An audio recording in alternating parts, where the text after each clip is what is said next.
start looking at stuff. Let's deal with facts. That emotion, that what you feel, that's feel good and all mushy. But what is and what isn't. 2 and 2 is 4. Alright? With that said, I'm gonna show you some more history and show you this ain't no black and white thing. This is nationality, seed, and bloodlines. So I'm gonna show you a book. This is a real good book here. Nature Knows No Color Lines. And you're gonna see how funny seeds are. So I just listed as number 1 and 2. That person in number 4 is actually a black person compared to genealogy, right? Because he's the great grandson of number 3. Number 3 is the great grandson of number 1. So the reason why I'm saying the great grandson and that seed is still there because the Bible talks about genealogy, the 4th generations. So 1, 2, 3, 4 is still part of your seed.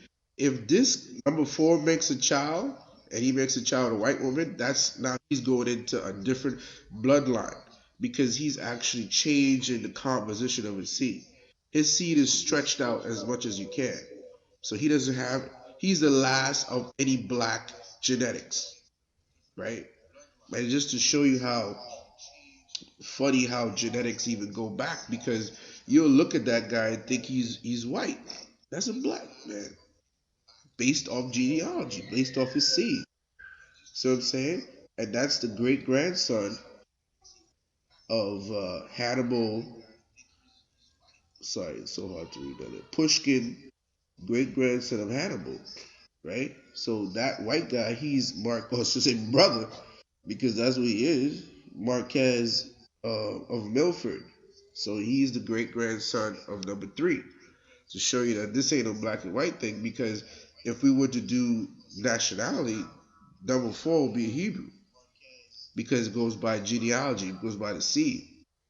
But the news wants to push black Hebrew Israelite because they want you to think it's some black movement, some Black Panther movement.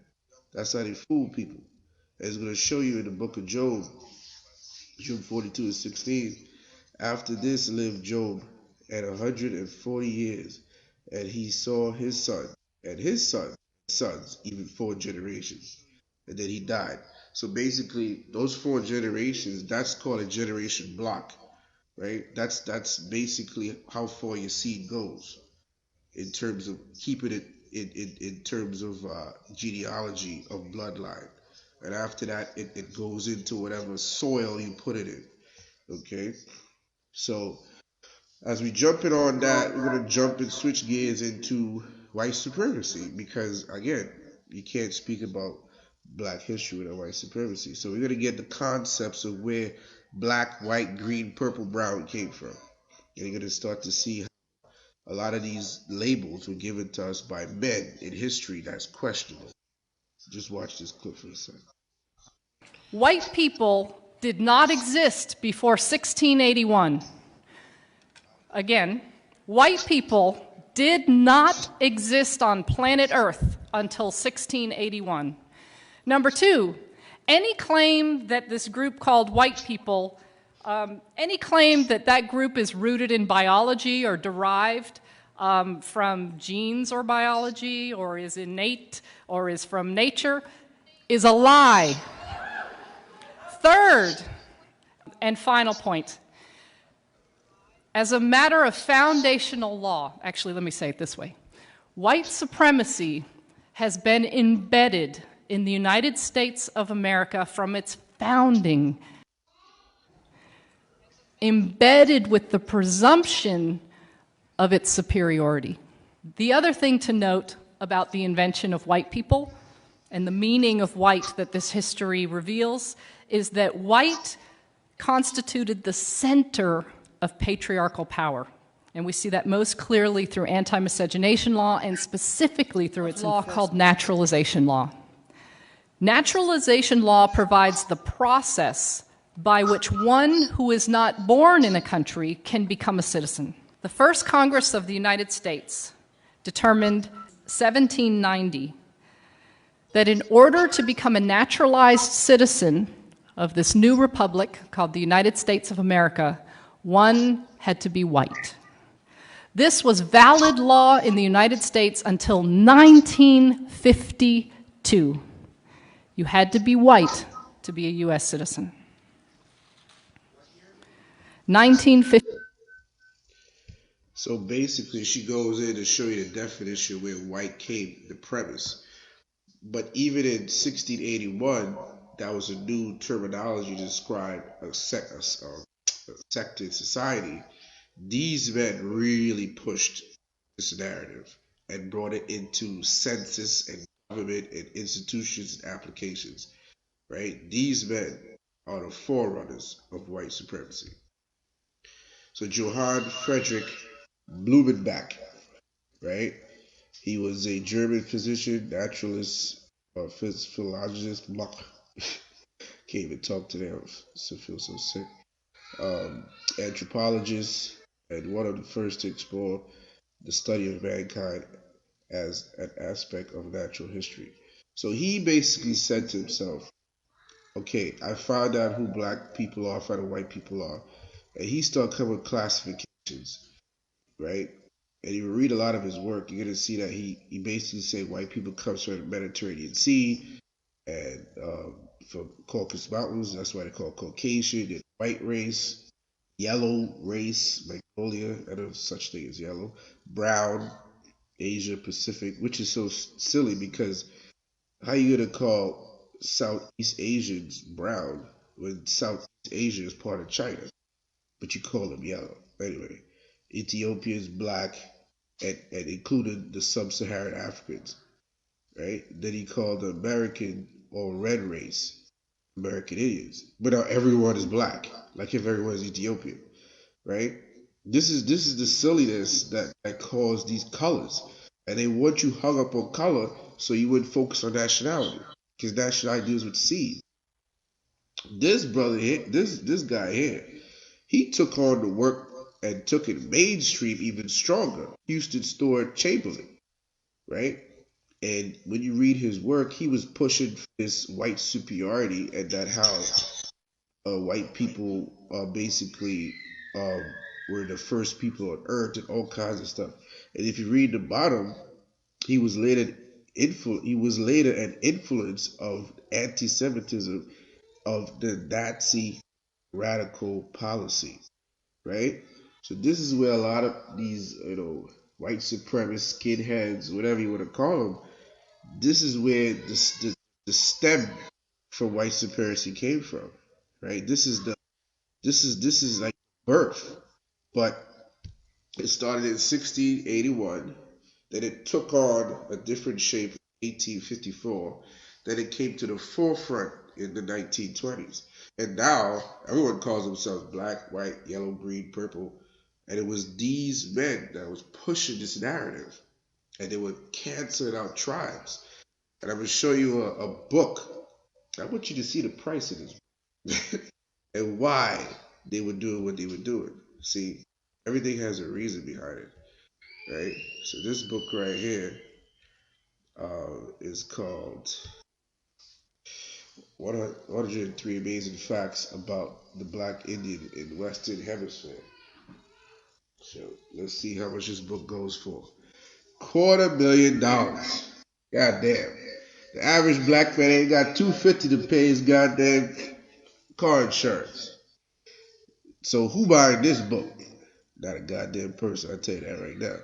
Now, why would they make this book so much money? Because they don't want you to know who and what you are. Because the average black man ain't buying no book, much less a book for $250,000. The hell with that. But I was happy to get like a little clip because some brothers, uploaded some PDFs, so I got a little clip snippet of this book. And this part is real. One of the 103 facts. This part's real interesting right here. Because I'm just going to paraphrase this. It goes on to say African Americans helped the pale-face drive off their lands onto reservations. But then it goes in and it says many black Indians who fought in American Civil War were either the Confederate side or the Union side were not acknowledged as being indigenous or native. They were acknowledged as being Negroes. Again, that word Negroes keeps popping up. right? And when you start to read a little bit more down, you're gonna see why that word is so important because Negroes were not indigenous to this land, but they had black Indians that were indigenous to this land. See, that's why they want us to use the word black, white, and all these different things because if they start going by tribes, you're gonna clue into who's who, what's what, right? All right, so I'm gonna give y'all one more clip and I'm signing off. So I don't feel too good tonight, but I just wanted to bring this out and watch this letter from Benjamin Franklin, one of the founding fathers. Hear what he got to say in this letter right here. Very interesting. All right, Benjamin Franklin. Why should the Palatine Moor be suffered to swarm into our settlement? They will never adopt our customs any more than they can obtain our complexion. All Africa, Asia, and America are sturdy, black, right? That's an old English word for dark skin. King James' son was called Blackie growing up. I digress.